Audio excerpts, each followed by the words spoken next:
Okay guys, last week of the 2018 CrossFit Open, we all got to vote. It's 11.6 is 18.5. So, 7-minute AMRAP, 369, ascending ladder, thrusters, chest to bar, increasing 3 reps per set till 7 minutes is up. So we need to ask ourselves an important question before we even talk about game planning this workout. And that question is personal. It is this a thruster workout for me?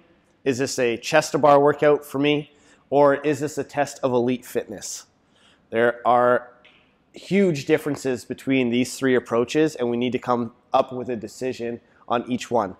It would be a thruster workout for you if you know your mobility or your strength is going to be a limiter in this workout. Okay, we have 100 pounds for the guys, 65 for the ladies. So typically the lighter end RX weights that we use in group class, but these RX weights may be a challenge for you in your day-to-day training. So this may be the most challenging part for you, is learning how to manage those heavier loads for you as an individual in a higher volume.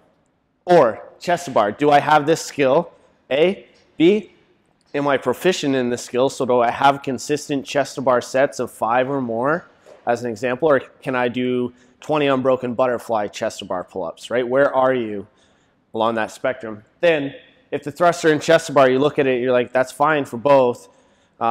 This is gonna be how deep you can get into that dark place, that cliche, that CrossFit cliche, that dark place that you're gonna find yourself in. We had 2 people do the workout tonight. Both of them at the end of the workout were talking about their forearms and how lit up they got, because for them it was more of a test of elite fitness. Okay?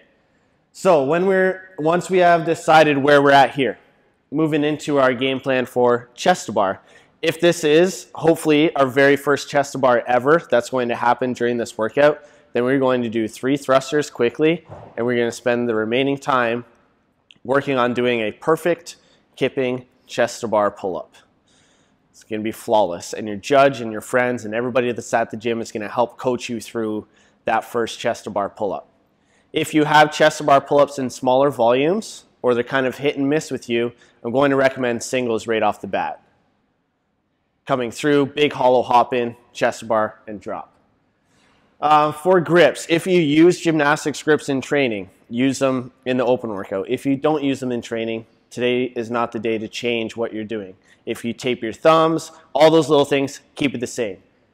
Don't be afraid, if it's your first chest to bar pull-up, to use that supinated grip, where we can kind of get a little bit more of a pull to that chest down, more of a horizontal pull once we get up.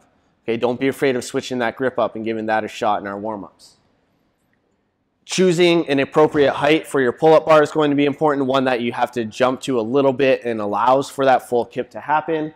And then how you're approaching your chest to bar pull-ups as well, in terms of how you're walking up to the pull-up bar, where your hands are going to be, and your setup in general is going to be very important.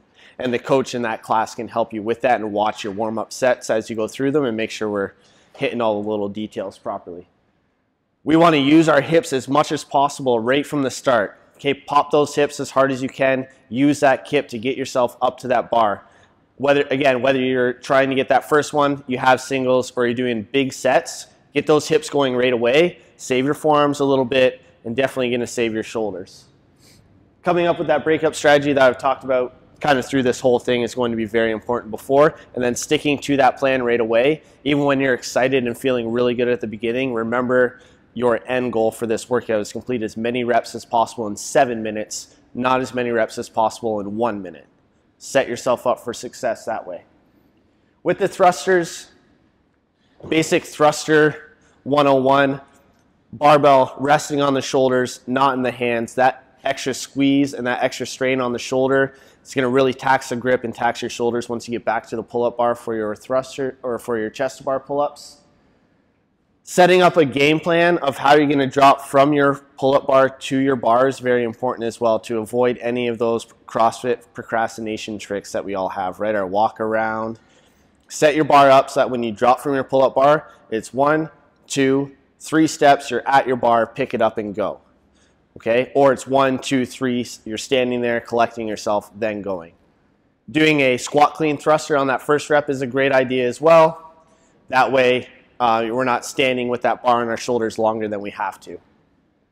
Your breakup strategy is going to be decided once we decide this, right? Am I doing small sets, like sets of 3s for the thrusters all the way through? Is that a good game plan? Am I splitting up the bigger sets into half? Am I going to go unbroken? That's your call. That's your choice and your game plan. So when it's a couple of movements like that, it's not a whole lot to talk about in terms of strategy. It's very individualized to you. Make sure you're talking to your coaches. Make sure you're printing off a scorecard at home and writing down your game plan. Hand that scorecard to your judge, and they can help coach you through that as well. This is the final workout for the 2018 CrossFit Open. Hopefully see you guys all in the gym tomorrow to throw down. Have fun.